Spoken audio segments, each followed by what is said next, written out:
Well, the season finale to 1923 is finally here, and it's safe to say that it didn't necessarily resolve anything, but it mainly developed and set up what I feel is going to come in season 2.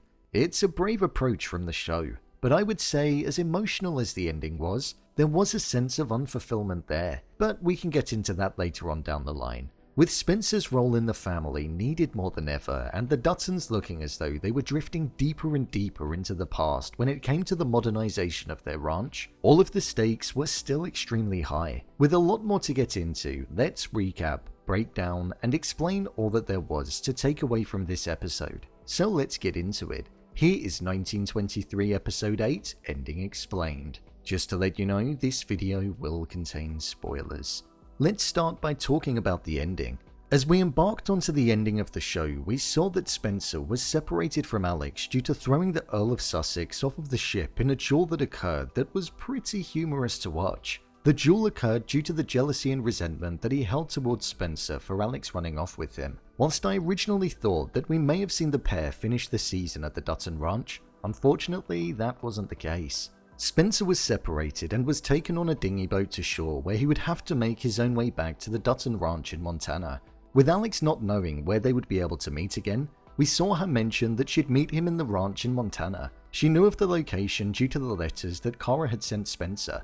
As the vast landscape was in the distance, we saw that Cara was writing down her final letter of the season. As she didn't know of Spencer's location, we saw a couple of episodes back that her reason for doing this was so that she had a way of being able to let all of her thoughts out, but she directed it towards Spencer.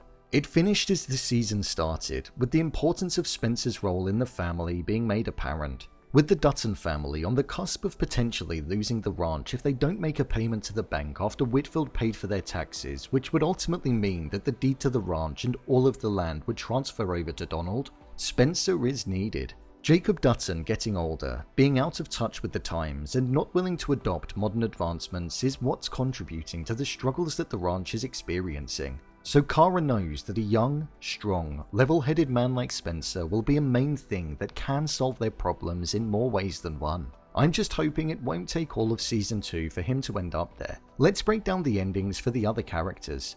Jacob Dutton. Jacob's main struggle since the season kicked back off after the mid-season finale was the adoption of modern technology. He's an aging man in a growing world. His place to pitch horses in the town had been replaced by car parking spots. The deals that he used to make now had to have regulations and processes in place, and his body was slowly giving up on him. Something which, when his ranch is struggling, isn't good for him or his family. He's not the man that he was, or still is inside of his mind. With Banner being let off the hook, we all thought that revenge was going to be on the cards through the means of violence, but in actual fact it wasn't. Whitfield was his worst enemy, and we saw that he paid Jake's taxes, which basically meant that the ranch could be transferred over to him if Jacob didn't pay by the end of the year. So it's looking like something that could prove to be difficult for them to do. Jacob's battle has only just begun. Banner was the beginning, but Whitfield is the main event. He wants to ensure that the Duttons suffer, and Jacob knows that, so how he deals with it in the next season will be crucial to the survival of the ranch. Teonna Rainwater. Teonna has had the most heart-wrenching and sad story to watch develop over the course of the season. After the priests found her and she managed to fend them off but sadly lost Hank in the process, we saw that in this episode her father and Hank's son located her. They were en route to head down south to another reservation where they were hoping to evade the authorities that were looking for them. We saw that Teonna and Hank's son were growing closer and started to develop a relationship in this episode, and with Teonna breaking down when he embraced her, it showed that she hadn't felt comfort or a caring touch from somebody in a long while, highlighting that the feeling was alien to her. Again, like the Dutton story, I thought we would get a sense of resolution with this arc, but it also feels like it's only really just beginning. The sheriff and the father have bad times coming their way, but it's just a shame that we didn't get to see any of it really happen in the season finale. I feel like with the sheriff, the officers, and the father heading down south, we may see an encounter in the future, but it's going to be a little while to wait until we see vengeance acted. There was a haunting moment at the start of the episode between the father and the sheriff where the father mentioned how enough of the children die every year to warrant a graveyard. This showed us the brutal, horrible fate that was met for many of the children that would be at these boarding schools.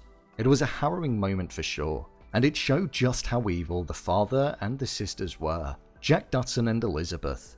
I thought this was going to be the episode where we saw that Jack was going to die at the hands of Banner, but it wasn't the case.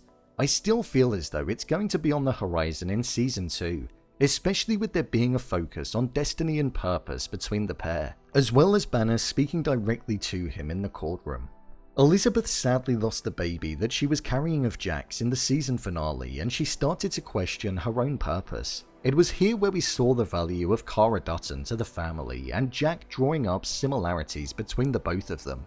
Cara has been the single thing that has kept the family together over the course of 3 generations, and none of the children were hers. She merely adopted them, raised them, and loved them as if they were her own. Cara has been at the center point of this season, and it was even made apparent in this episode, where she stepped in the middle of Jacob and Donald and got them to hold fire.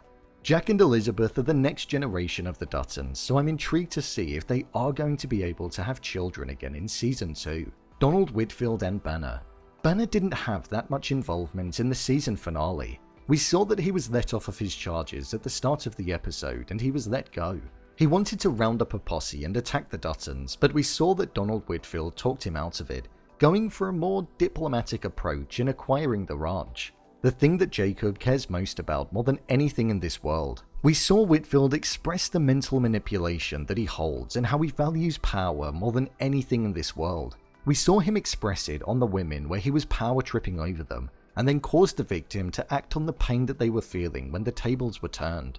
And we also saw it when he paid off the Duttons' taxes. He has the money and means to do what he wants and for his family with the generations to come. He's a smart man. He predicted about tourism being the main thing in Montana in years to come. And as we've seen in the Yellowstone series, which is set in the present day, it definitely is. The battle has only just started, and with the threats that Donald was making at the start of the season towards Banner, we're yet to see his true evil side come out. We've only had glimpses of it. Overall review. I would say that I did really enjoy this first season of 1923. I would have loved it if there was a sense of resolution in the season finale, but I feel like there was none. With Teonna looking over the mountains, Cara looking out at the ranch, and Spencer in the middle of the sea, all stories were no closer to being finished when compared to the start of the season. We did get the start of a new story with Zane as well, where his wife was arrested for miscegenation, which is where 2 ethnic groups get married and produce children.